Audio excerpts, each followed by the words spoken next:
السلام علیکم۔ آج جو ہے 15 رمضان المبارک ہے اور میں کراچی کی سب سے بلند ترین جو مساجد ان میں سے ایک مساجد میں آیا ہوں۔ یہ آپ دیکھ سکتے ہیں نیچے آبادی۔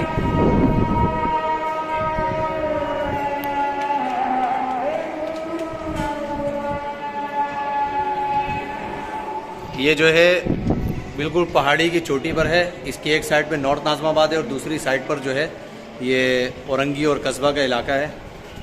اور یہ مسجد کی ابھی میں آپ کو حالت دکھا دیتا ہوں۔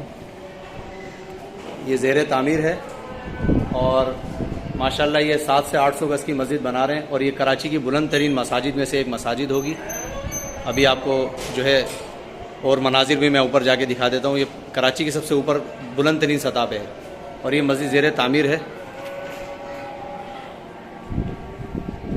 اور ماشاءاللہ اس کی آواز جو ہے اگر یہ اذان دیتے ہیں اس کی آواز لاکھوں لوگ سنتے ہیں۔ کچھ مساجد ہیں جن کی آواز صرف چند گھروں تک یا چند ہزار مقامات تک جاتی ہے، تو اس کی جو ہے آواز جو ہے لاکھوں ماشاءاللہ لوگ سنتے ہیں۔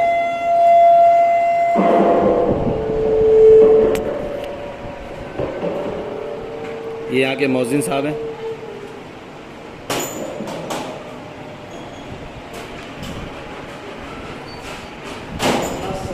وعلیکم السلام۔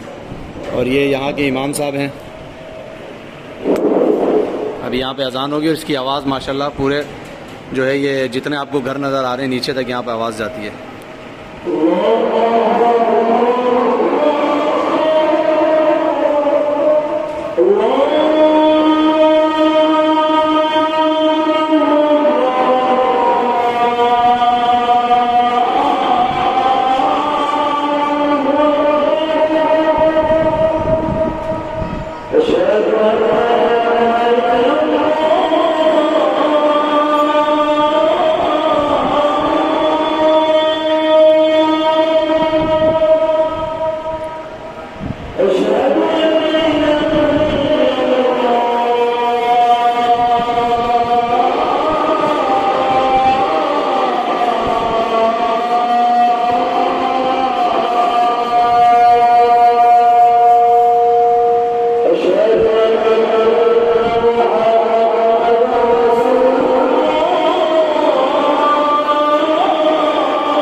یہ میں اوپر کے آپ کو مناظر دکھانے لے کر آیا ہوں۔ یہ چھپرے پہ مسجد بنی ہوئی ہے اور یہ پیچھے نارتھ ناظم آباد ہے۔ یہ آپ کو نظر آ رہا ہوگا ماشاءاللہ اس کی آواز جو ہے ہزاروں نہیں بلکہ لاکھوں گھروں تک محدود ہو جاتی ہے اس کی آواز۔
یہاں کے امام صاحب ہیں، یہاں کے امام صاحب ہیں، میں ان کا بھی آپ کو بیان نوٹ کروا دیتا ہوں۔ جی امام صاحب۔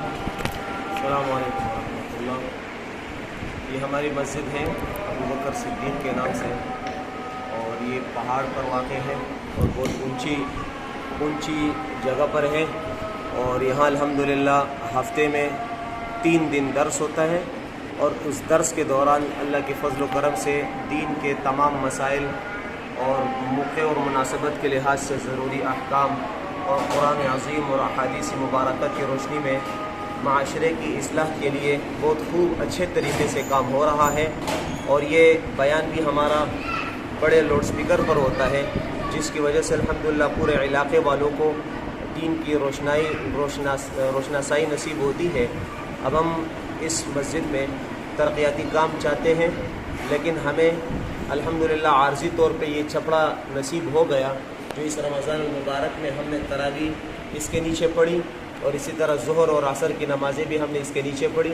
اب ہم چاہتے ہیں کہ یہ دیواریں بالکل خستہ حال میں ہیں، یہ دیواریں بھی پختہ ہو جائیں اور یہ مسجد وسیع ہو جائے۔ علاقے کے اعتبار سے مسجد ساتھیوں پر کم پڑ رہی ہے، اس کے ساتھ اوپر بھی 4 پلاٹ ہیں، ان کو بھی ہم تعمیر کرنا چاہتے ہیں، مسجد اچھے طریقے سے بن جائے، بہتر طریقے سے بن جائے، یہ ہمارا مقصد ہے۔ الحمدللہ اعمال کے لحاظ سے تعمیر آباد ہے، ہم چاہتے ہیں کہ تعمیرات کے لحاظ سے بھی مسجد آباد ہو جائے، اور اس میں مخیر حضرات سے ہم کوئی چندہ نہیں چاہتے کہ ہمیں نقدی دی جائے، بلکہ ہمیں ایسے افراد چاہیے کہ جو خود سے آ کر کے اس مسجد کو اپنے نگرانی میں تعمیر کریں، جس طرح وہ چاہتے ہیں بنائیں۔ ہمارا مقصد صرف مسجد کی آبادی اور تعمیرات کے ساتھ ہے کہ ہم کل عام آزادانہ طور پر خوش دلی کے ساتھ اور شرح صدر کے ساتھ، بغیر کسی ٹینشن اور بغیر کسی پریشانی کے ہم اللہ کے دین کا کام کر سکیں۔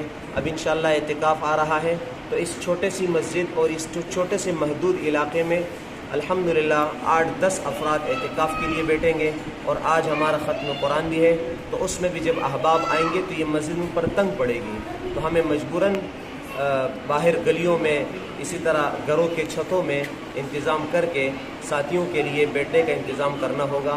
اگر یہ مسجد وسیع ہو جائے، ایک کھلی جگہ میں ہو جائے، تو اللہ کے فضل سے سارے ساتھی مسجد کے اندر سما جائیں گے، جو بھی عمل ہوگا، جو بھی کام ہوگا وہ مسجد کے اندر ہوگا۔ اللہ رب العزت ہم سب کا حامی و ناصر ہو۔